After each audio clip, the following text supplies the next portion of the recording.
Hello everyone, let me know where you're watching from in the comments and kindly hit the subscribe button on your screen. You there? The black girl in the back with the cheap uniform. Come up here now. James Donovan's voice sliced through the Orpheum Theatre. 500 guests turned. 2 million viewers watched online. Amora Johnson was 11 years old. Her hands trembled. I'm sorry, sir. I didn't mean. Save it. He grabbed her shoulder, dragged her into the spotlight. Let's see if you can actually sing or if you're just taking up space. He snapped at his band. Give her a higher ground. The impossible note that made me $2 million. He leaned close, microphone off, but hers still on. Fail quietly, kid. The audience held its breath. What she did next didn't just prove him wrong. It ended everything he'd built on lies. For hours earlier, Amora had stood in that same theater with her stomach tied in knots. She lived in Compton with her mother and 2 younger brothers in a 2-bedroom apartment where the heater only worked in one room. Her mother was a nurse who worked night shifts at County General, sleeping during the day in stolen 3-hour blocks while Amora made mac and cheese for her brothers and helped them with homework.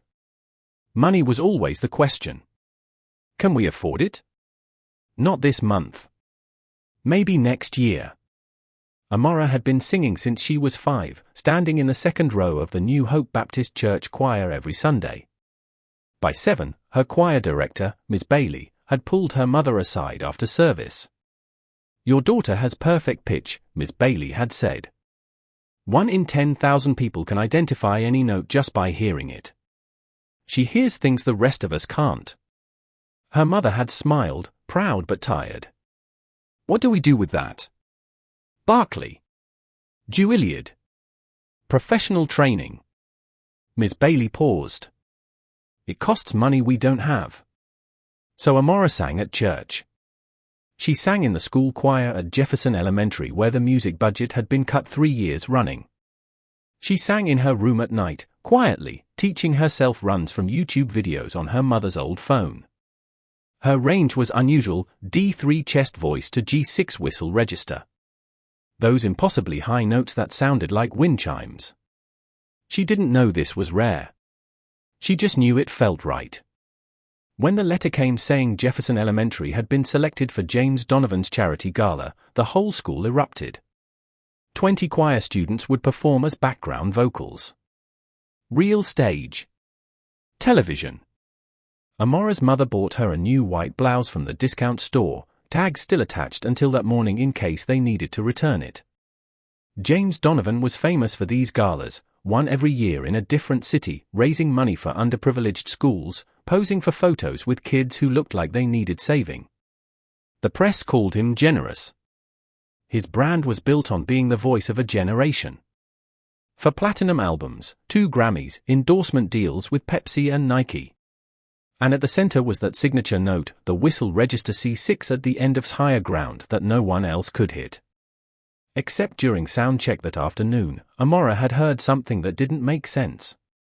The choir had been waiting backstage, instructed to stay quiet while James rehearsed. Amora had wandered near the wings, curious, wanting to see the stage. And she'd heard him attempt the bridge of higher ground. He'd started strong. His voice was good, trained, polished, expensive sounding. But when he reached for that famous high note, something broke.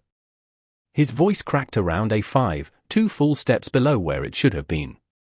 He'd stopped, frustrated, and snapped at his sound engineer. Bring the track up higher on that section. I need more support. The engineer nodded, adjusted something, and when James sang it again, the note was perfect. Too perfect.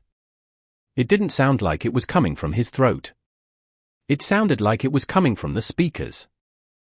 Amora stood there confused. She had perfect pitch. She could hear the difference between a live voice and a recording. She could hear the slight digital shimmer, the way the note sat on top of the music instead of inside it. That perfect C6 wasn't James Donovan. It was a backing track. She'd gone back to the choir risers and said nothing. Who would believe an 11-year-old girl from Compton over a man who'd sold 4 million albums? But now, standing under the spotlight with his hand gripping her shoulder, with 2 million people watching and his whispered threat still ringing in her ears, Amara understood something else. He knew she'd heard him at sound check. This wasn't about giving her a moment to shine. This was about making sure no one would ever believe her if she told the truth.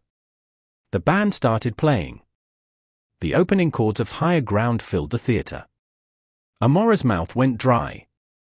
"I don't think I can," she started. "Sure you can, sweetheart," James's voice was loud for the audience. "Just follow the music." But Higher Ground wasn't easy. The verse sat comfortable, but the bridge climbed relentlessly toward that signature whistle register C6 that had made James Donovan famous. The note Amara now knew he couldn't actually sing. James stepped back, giving her room to fail. "Whenever you're ready," he said. Amara took a breath.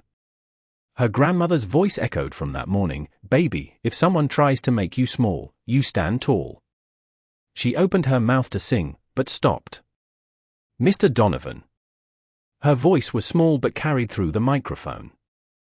James's smile tightened. "Yes? Can you turn off the backing track, please?" The theater went silent. James blinked. "What? The backing track? Can you turn it off? I want to sing it for real." Confused murmurs rippled through the audience. James's smile froze. "The backing track is part of the arrangement, sweetheart." "But you sang it without the track at sound check," Amara said, her heart pounding. "You sang it alone." The murmur grew louder. James's jaw tightened. "Sound check is different from performance." "Then can you sing it first? Show me how without the track." The question hung in the air. James stared at her. The audience stared. The cameras zoomed in. "Excuse me. I want to learn from you," Amara said, her voice still respectful but firm. "Sing it without the backing track so I can hear how you do it." 3 seconds of silence. Then James laughed, sharp. "You want me to audition for you?" "No, sir. I just want to see if you can actually hit the note." The theater erupted. Gasps. Scattered laughs. James's face flushed red. "Of course I can hit the note. I've been hitting it for 15 years. "Then show me." James's mouth opened, closed, his hand flexed. "Fine," he said through his teeth. "You want a demonstration?" He turned to his sound engineer. "Kill the backing track. All of it." The engineer hesitated. "Do it." The engineer pressed a button. The music thinned. "Exposed." James raised his microphone and began to sing. James's voice filled the theater, strong at first. Confidence. He moved through the verse with ease, his years of training evident in every controlled breath, every smooth transition. The audience relaxed slightly. Maybe this was just a misunderstanding. Maybe the kid was wrong. Then he reached the bridge. The melody climbed. E4, G4, B4. James's voice followed, still solid, still controlled. But as the notes pushed higher, something changed. His neck tensed. His shoulders rose slightly, betraying the strain. D5, E5, A5. And then he reached for the C6. His voice cracked. It broke somewhere around a hash sharp, a full step and a half below the target, the sound splintering like glass. He stopped abruptly, coughed, tried to cover it with a laugh. "Sorry folks, dry throat." He smiled, but it didn't reach his eyes. That's why we use the track to protect the voice during long shows. But Amara had heard enough, and so had everyone else. "You didn't hit it," she said quietly. James turned to her, his smile now a thin line. "I told you my voice is tired.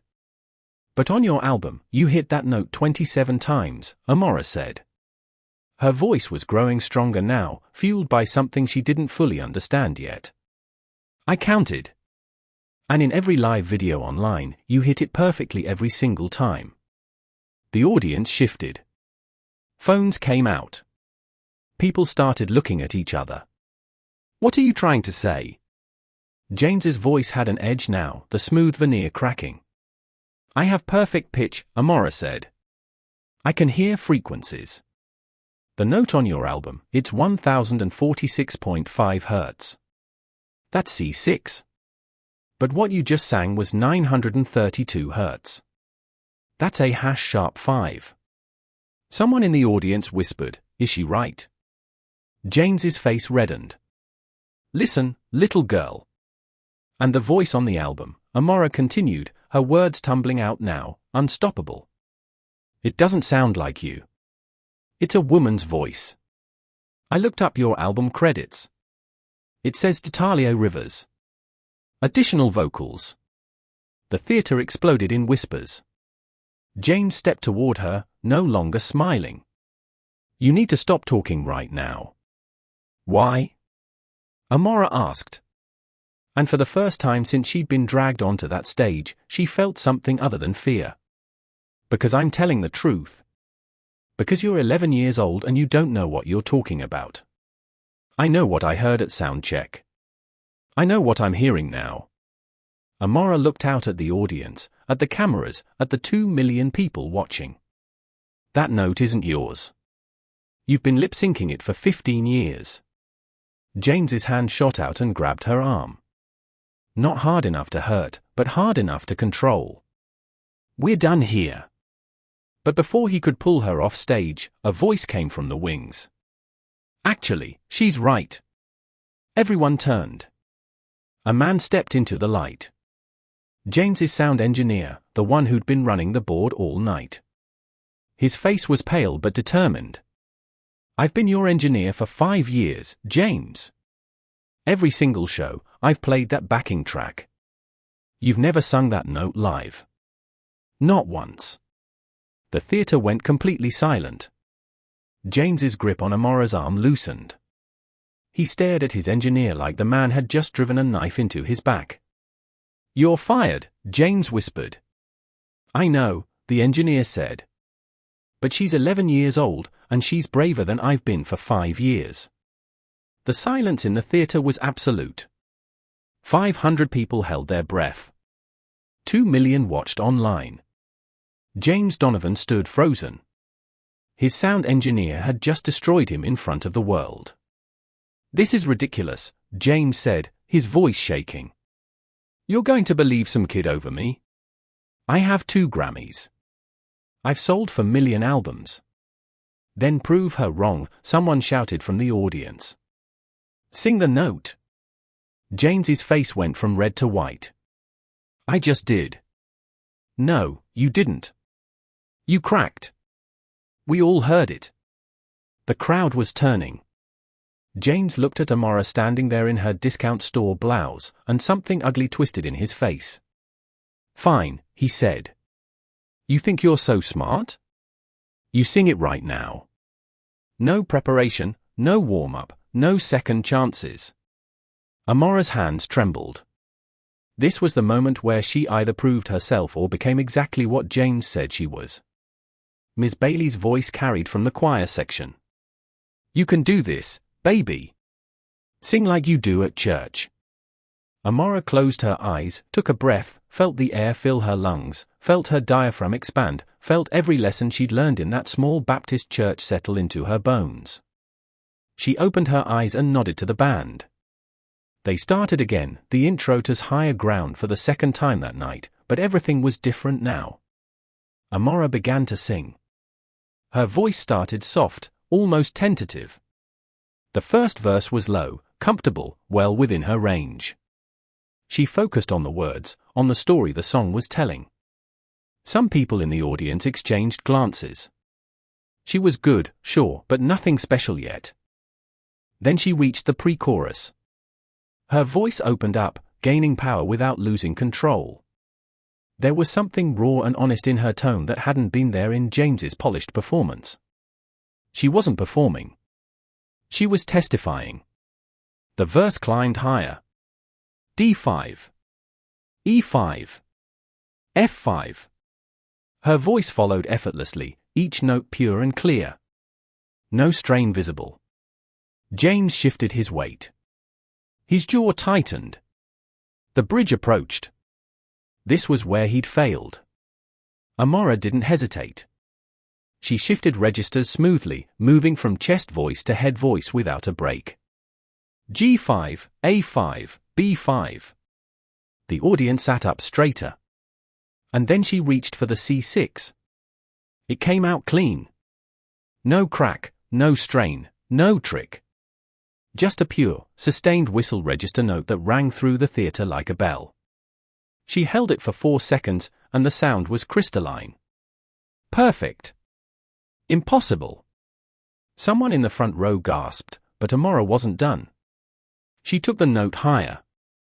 D6, E6, F6. Into territory that James's backing track had never even attempted. Her face was calm, almost serene, as she explored the upper reaches of her range with the confidence of someone who'd lived there her whole life. Then she brought it back down, F6 to C6 to A5 to F5. Each transition seamless, each note a small miracle. She finished the bridge and moved into the final chorus, her voice now fully open, no longer hiding, no longer afraid. When she sang the last word and let it fade into silence, nobody moved. Then the theater erupted. 500 people on their feet, screaming, applauding, some with tears streaming down their faces. The Jefferson Elementary Choir was jumping. Miss Bailey had both hands over her mouth. The online stream exploded. Within 30 seconds, 50,000 people had shared the video. Within a minute, Amora Johnson was trending worldwide. Amora stood in the spotlight, breathing hard, not quite believing what had just happened. James Donovan looked like he'd been struck. His face had gone grey. Alicia Dixon, a legendary R&B singer sitting as a judge in the front row, stood up. She was crying. That, Alicia said, her voice thick with emotion, is the best thing I've heard from an 11-year-old in my entire career. Baby, you didn't just hit that note. You owned it.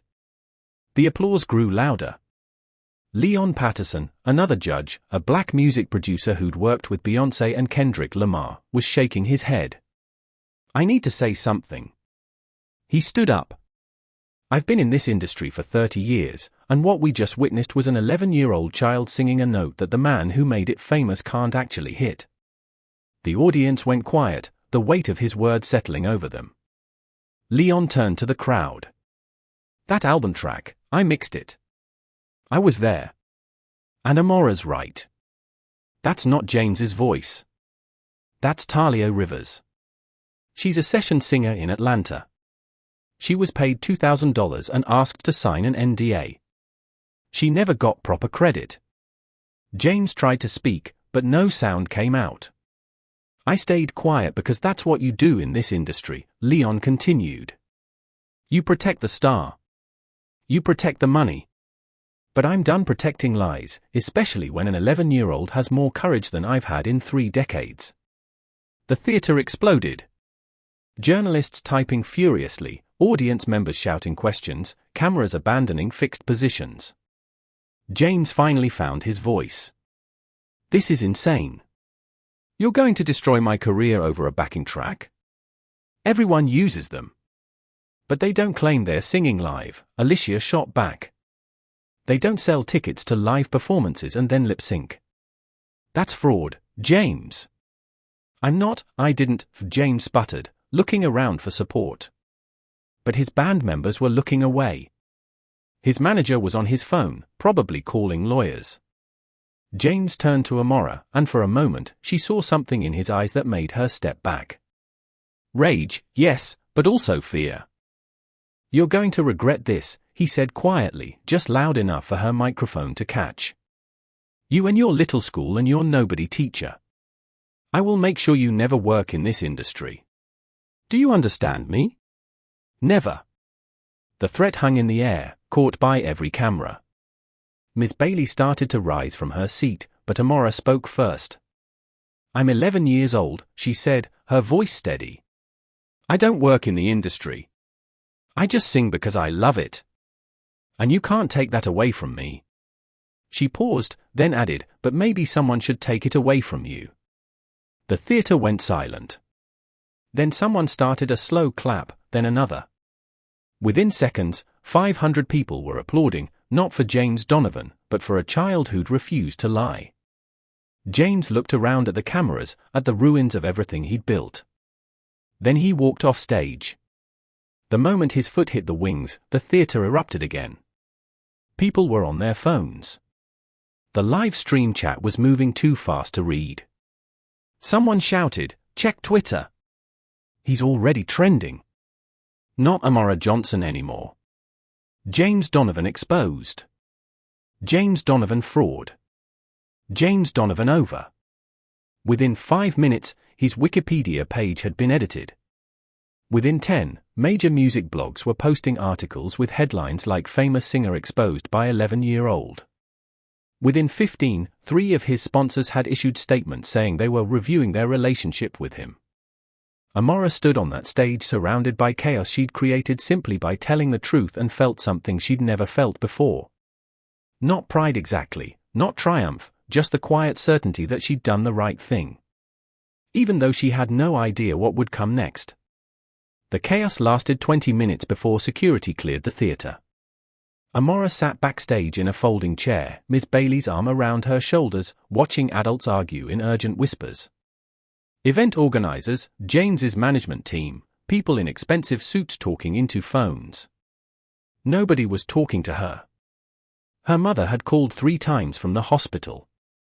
Couldn't leave her shift. "Baby, what happened? Are you okay?" Amara didn't know how to answer.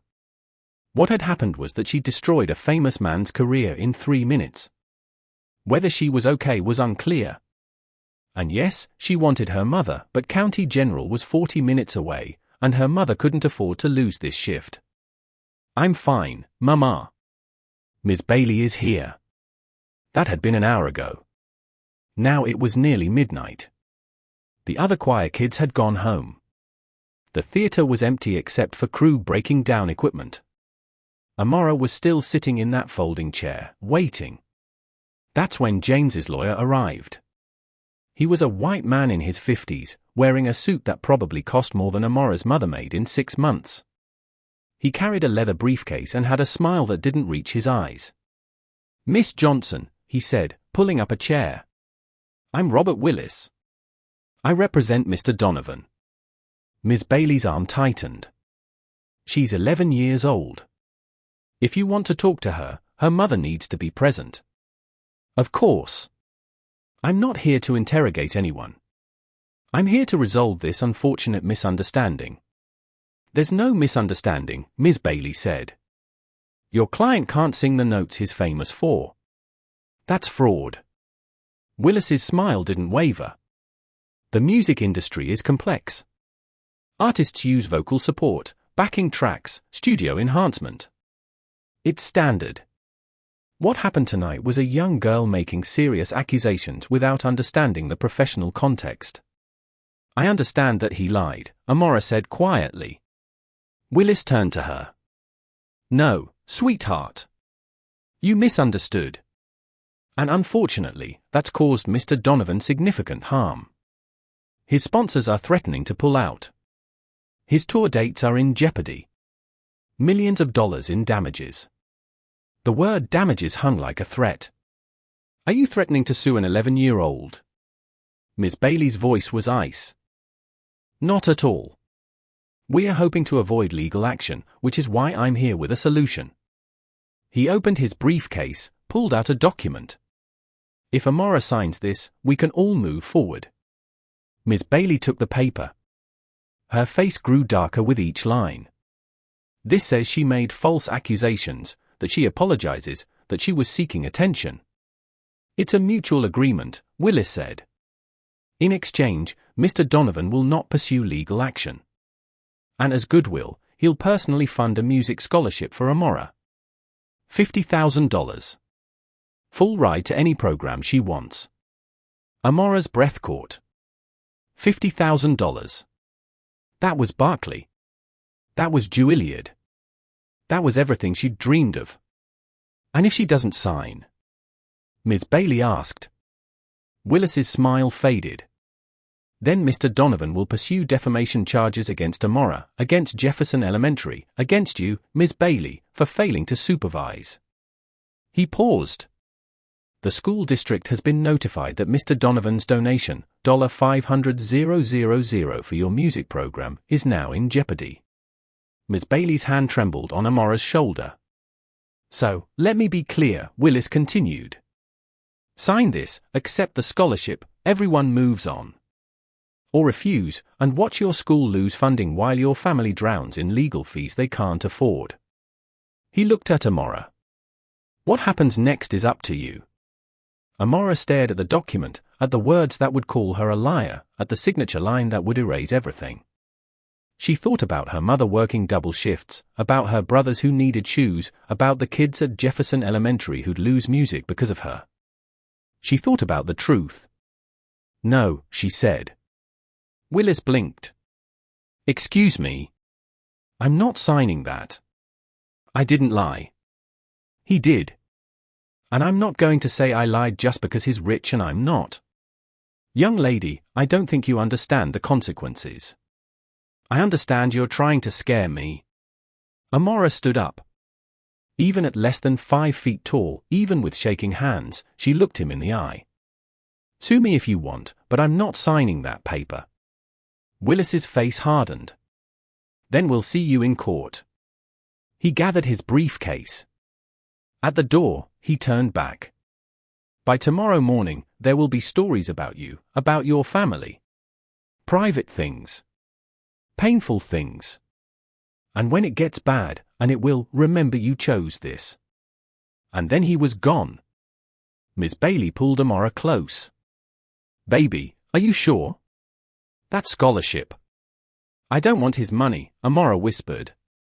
But as they walked into the cold Los Angeles night, Amora couldn't stop shaking. She'd just refused $50,000 and threatened her school's funding.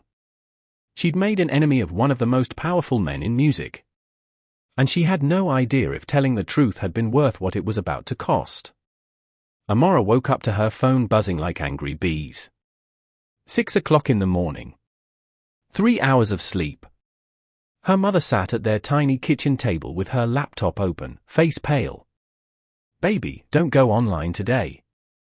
Don't look at. But Amora had already picked up her phone. The screen was full of notifications. Thousands.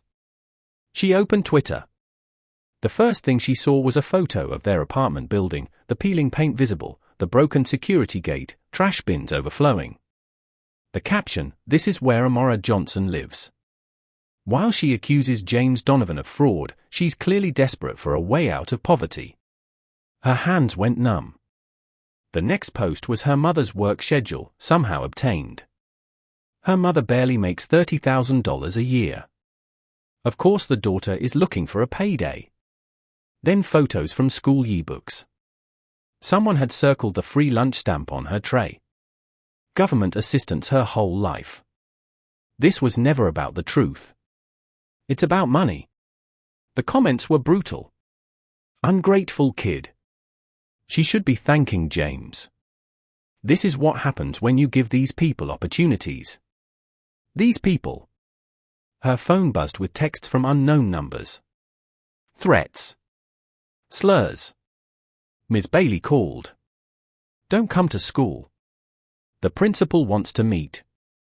There are reporters outside. Reporters? Because of her? Amora felt like she was drowning. But then, at 7:15 a.m., something changed. A woman named Talia Rivers posted a video. She was in her 30s, black, sitting in a recording studio with gold records behind her. My name is Talia Rivers.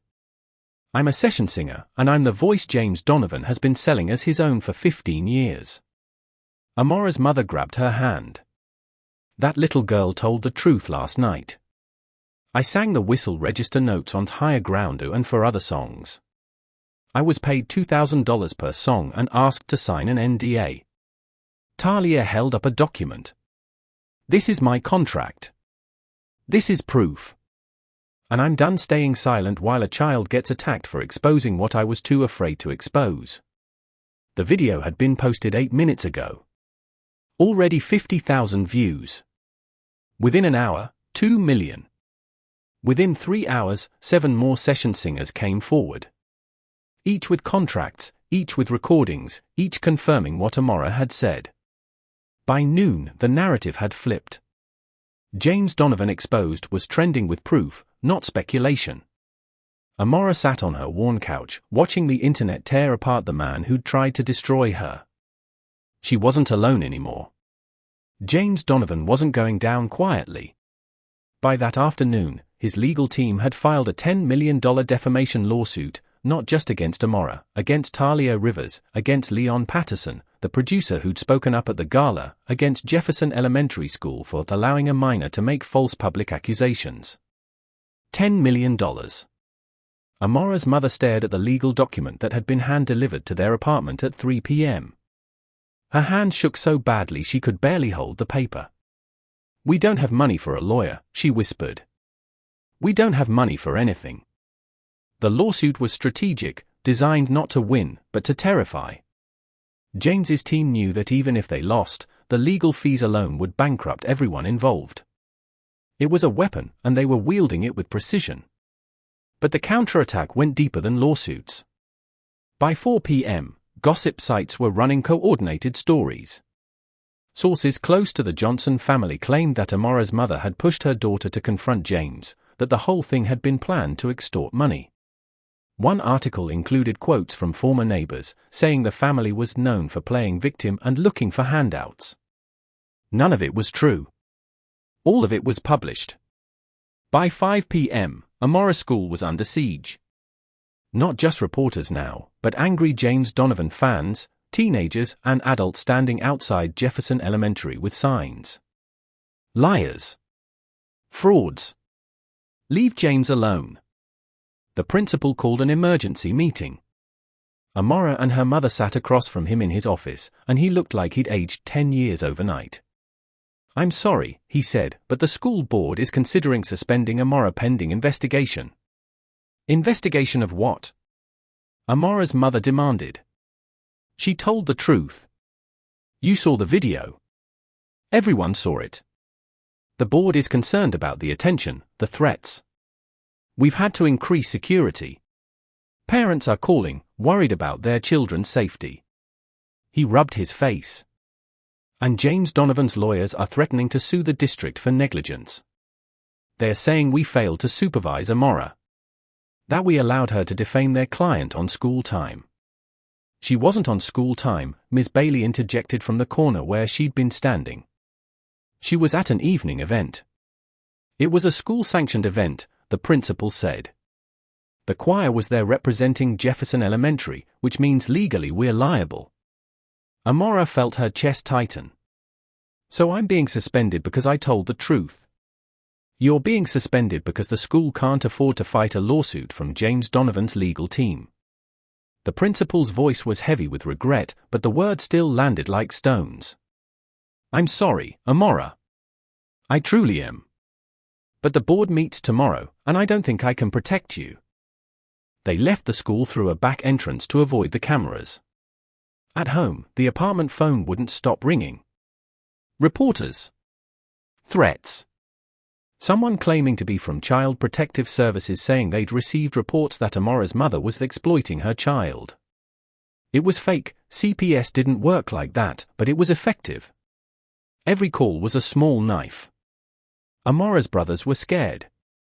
They didn't understand why angry people were outside their building. Why their sister was on TV. Why everything felt like it was falling apart. That night, Amora's mother sat on the edge of her bed. Her eyes were red from crying. "Baby, I need to ask you something." Her voice was barely above a whisper.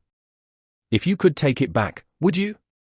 Amora thought about the question, about the $50,000 scholarship she'd refused, about the reporters outside their building, about her school suspending her, about the threats and the lies and the $10 million lawsuit that could destroy their lives. "No," she said finally. "I wouldn't take it back. Her mother closed her eyes, and a tear slid down her cheek. Then we fight. I don't know how, but we fight. But fighting seemed impossible when the enemy had unlimited money and unlimited reach. At midnight, Amora lay awake in the bed she shared with her brothers, listening to them breathe in their sleep. She thought about James Donovan in his mansion somewhere in the Hollywood Hills, probably sleeping peacefully, protected by lawyers and money, and the knowledge that the system was built to protect people like him. She thought about how easy it would be to give up, to sign the paper his lawyer had offered, to say she was sorry for telling the truth. And then she thought about Talia Rivers, who'd been silent for 15 years before finding the courage to speak. About Leon Patterson, who'd stayed quiet for 3 decades before standing up. About the 7 other session singers who'd come forward, risking their own careers. They'd all been afraid, but they'd spoken anyway, because someone had to. Even if that someone was just an 11-year-old girl who refused to lie. Amora closed her eyes and tried to sleep, knowing tomorrow would be worse, not knowing that tomorrow would bring something she never expected. Help! The knock came at 7 in the morning. Amora's mother answered cautiously, expecting reporters. Instead, she found a woman in her 40s, professionally dressed, carrying a briefcase. Mrs. Johnson? My name is Elena Patel. I'm an entertainment attorney. I'd like to represent your daughter. Pro bono. Amora's mother blinked. I'm sorry, what? No charge. Talia Rivers hired our firm to defend her? When we heard James sued an 11-year-old child, 3 partners volunteered to take Amora's case. May I come in? Within an hour, their kitchen table was covered with documents. Elena worked quickly, pen moving across legal pads. James's lawsuit is garbage, she said bluntly. Defamation requires false statements. Everything Amora said was true. He won't win. She looked up. But he knows that. This is intimidation, not litigation. So what do we do? Amora's mother asked. We countersue. Fraud. False advertising. Breach of contract with ticket holders. Elena looked up. We make it a class action. Make it too expensive for him to continue. A second knock interrupted them. Miss Bailey entered with Leon Patterson, the producer who'd exposed James on stage. I wanted to check on her, Leon said. He sat across from Amora. Up close, she could see exhaustion in his face. James's lawyers had gone after him, too. I've been in this industry 30 years, Leon said. I've watched powerful people crush careers. But I've also watched movements start. He pulled out his phone.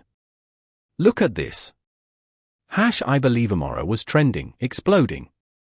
Alicia Keys had tweeted, protect that child. Listen to her truth. John Legend announced he was covering legal fees if needed. Kelly Clarkson, Fantasia, Jennifer Hudson, all speaking up. You're not alone, Leon said. The third knock came at 9 a.m. Rachel West from 60 Minutes. I'd like to do a story, Rachel said. An investigation. James's career, his pattern of credit theft, the industry that protected him. I want to tell the whole story. Why? Amora's mother asked suspiciously. Because I have a daughter your age, Rachel said quietly. And if someone tried to silence her for telling the truth, I'd want someone to help. By noon, the apartment was full.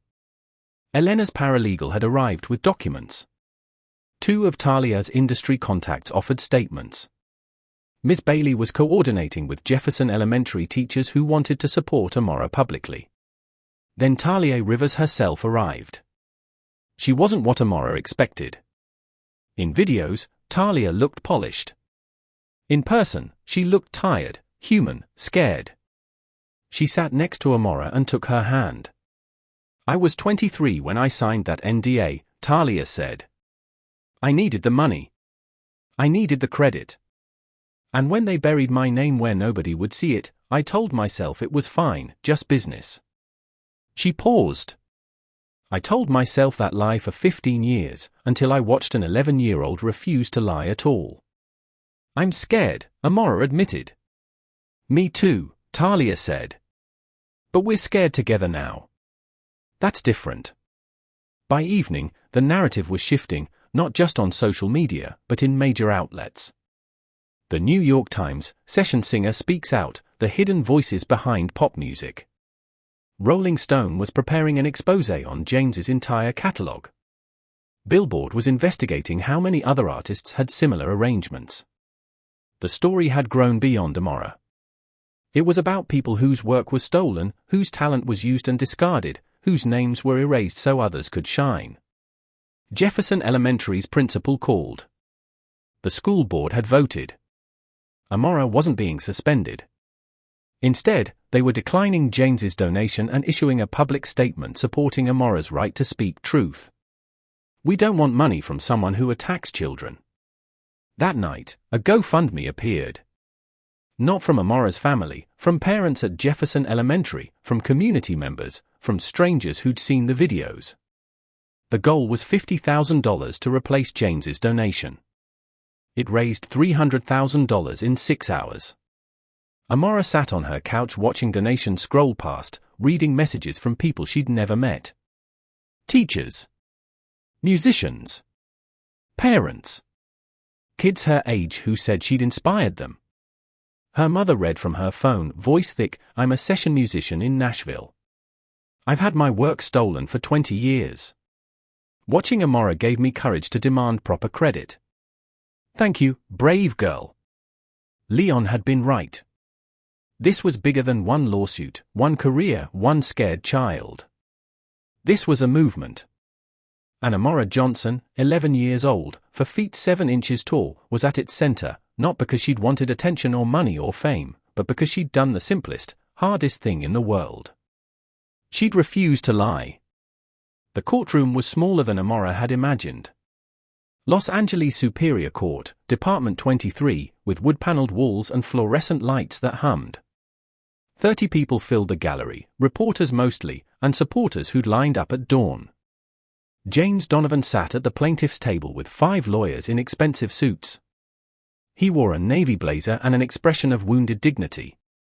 Amora sat at the defense table between her mother and Elena Patel, her legs dangling from the chair, not quite reaching the floor. She wore the same white blouse from the gala, the nicest thing she owned. This wasn't the full trial. This was a preliminary hearing on James's motion for an injunction to stop Amora, Talia, and Leon from making more defamatory statements. Judge Patricia Marino entered. Latina woman, 60s, 20 years on the bench. She looked at James's team, then at Amora, and something flickered across her face. Mr. Willis, she said to James's attorney, you're seeking an injunction against an 11-year-old child. Your Honor, the defendant's age doesn't negate the harm caused by her false statements. Were they false? Judge Marino interrupted. That's the question. The statements were made with malicious intent to destroy my client's reputation. The statements were made in response to your client publicly humiliating her on stage. Elena Patel stood. Your Honor, if I may. Judge Marino nodded. Elena approached with a tablet. I'd like to enter footage from the charity gala. Unedited. The courtroom watched James drag Amora onto stage. Watched him whisper, fail quietly, kid, into a live microphone. Watched him fail to hit the note. When it ended, silence. Your Honor, Elena continued. The plaintiff didn't summon this child to the stand because she lied. He summoned her because she told the truth, and it cost him money. That's not defamation. That's consequence. Judge Marino turned to Willis. Do you have evidence that Miss Johnson's statements were false? Your Honor, the music industry commonly uses vocal enhancement. That's not what I asked. Did she lie? Yes or no?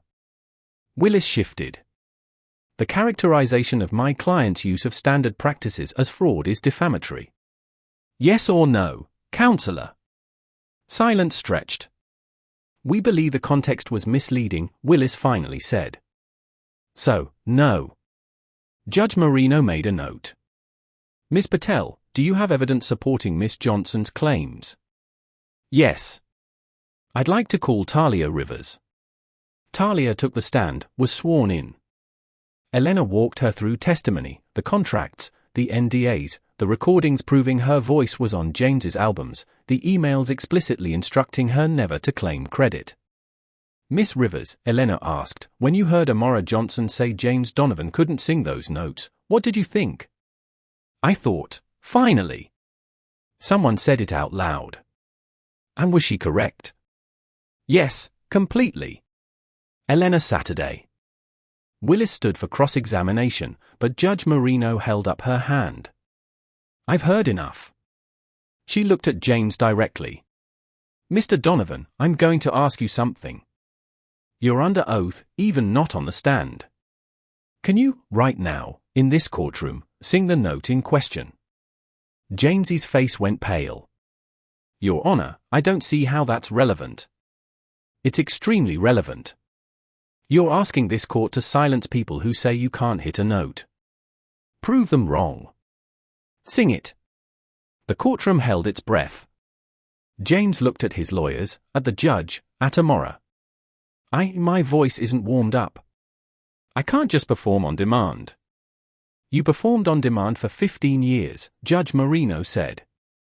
You sold tickets to live performances. Surely you can demonstrate it once. James's mouth opened, closed.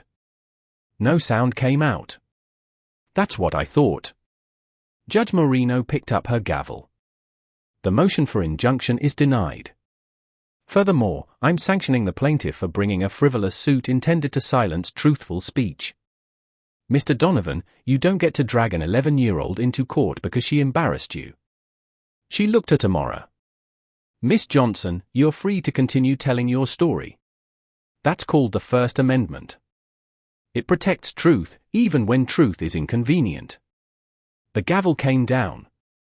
The gallery erupted. Reporters rushed for exits. Camera flashes went off. James Donovan sat frozen, his lawyers already packing briefcases. Amora felt her mother's arms around her, felt Miss Bailey's hand on her shoulder, heard Talia crying with relief. Outside the courtroom, Rachel West waited with her 60 Minutes crew. Amora, how do you feel? I feel like I can breathe again. That night, the 60 Minutes episode aired. 18 million people watched Rachel's investigation. They saw contracts with session singers. They saw frequency analysis proving the voice wasn't James's. They saw musicians who'd been silenced by NDAs. They saw James, defensive and angry, claiming victim status. They saw him refuse to sing the note when Rachel asked. And they saw Amora, 11 years old, in her small apartment, explaining what perfect pitch was, how she'd known, why she'd spoken. I wasn't trying to hurt him, she said to the camera. I was just telling the truth. I didn't know the truth could be so dangerous. By credits, James's remaining sponsors had withdrawn. His label dropped him. Vegas residency cancelled. The Grammy committee announced they were reviewing his awards. His career, built on stolen voices and protected lies, was over. Ended by a child who'd simply refused to stay quiet. 3 months later, James Donovan filed for bankruptcy. The class action lawsuit settled. 15,000 ticket holders received refunds totaling $23 million. His mansion went up for sale. His car collection, recording studio, music rights, all liquidated to pay debts. Both Grammy Awards were officially revoked. The Recording Academy cited fraudulent representation of vocal performance, first time in Grammy history. James attempted a comeback tour 6 months later. Unplugged and unfiltered, promising everything live, complete transparency. 8 dates in small venues. He sold 11% of tickets. The reviews were brutal. Donovan's voice, exposed without studio magic, reveals an unremarkable tenor with limited range. The Emperor has no clothes. After the 3rd show, he cancelled the rest. Last anyone heard, he was teaching music business at an online for-profit college, making promotional videos nobody watched. But this story isn't about James's fall. It's about what rose. Amora Johnson received 5 major label offers. Her mother declined them all. She's 11 years old. She needs to be a child first. Instead, Amora signed with an independent label owned by black musicians. The contract was unusual, no albums required until 16. Creative control guaranteed. Ownership of her masters. And 15% of earnings went to a fund she created, Unbreakable Voices. The fund provided scholarships for young singers from underprivileged backgrounds, free vocal training, music theory, and legal education about contracts and rights. 50 scholarships the first year, 200 by year 3. Amora recorded one single, "It's My Own Voice." She wrote it with Talia Rivers about finding courage, speaking truth, saying no when everyone expects silence. It went gold in 6 weeks. The video featured Amora singing in her church, her school, her apartment, places where her real voice was born. At the end, 50 scholarship recipients joined her. Every race, every background, all credited, all seen. The industry changed. California passed Assembly Bill 2847, Amora's law, requiring disclosure when live performances used pre-recorded vocals.